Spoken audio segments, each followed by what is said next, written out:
South సినీ ఇండస్ట్రీలో తమిళ hero సూర్యకి ఉన్న following గురించి ప్రత్యేకంగా చెప్పుకోవాల్సిన పని లేదు. శివపుత్రుడు, గజనీ, 6, రక్తచరిత్ర Charitra 1, part 2, seventh sense, Surya son of Krishnan, Singam, Aakasame Nee Haddura, Jai Bhim వంటి చిత్రాలతో సుదీర్ఘకాలంగా తన అభిమానులతో పాటు ప్రేక్షకుల్ని కూడా అలరిస్తూ వస్తున్నాడు. గత నెల నవంబర్ 14న కంగువా మూవీతో ప్రేక్షకుల ముందుకు వచ్చాడు. ఆ చిత్రం విజయాన్నైతే అందుకోలేకపోయింది, కానీ సూర్య నటనకి మాత్రం మంచి మార్కులే పడ్డాయి. సూర్య కొన్ని రోజుల క్రితం తన కొత్త చిత్రాన్ని పొలాంచిలో ప్రారంభించాడు. సూర్య కెరీర్లో 45వ చిత్రంగా తెరకెక్కుతున్న ఈ మూవీకి ఆర్జే బాలాజీ దర్శకత్వాన్ని వహిస్తున్నాడు.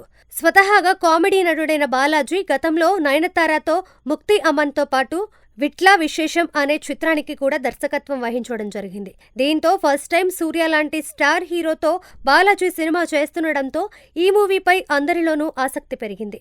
ఇక ఈ ఇద్దరి కాంబోలో తెరకెక్కబోయే మూవీ కథ గతంలో రవితేజ హీరోగా వచ్చిన వీరా అనే సినిమా కథకి దగ్గర పోలికలు ఉన్నాయనే వార్తలు సౌత్ సినీ సర్కిల్స్ లో చక్కర్లు కొడుతున్నాయి. దీంతో సూర్య 45వ మూవీ ఒక ఫ్లాప్ మూవీ రీమేక్ కథనా అనే చర్చ సినీ ట్రేడ్ వర్గాల్లో కూడా జోరుగా జరుగుతోంది.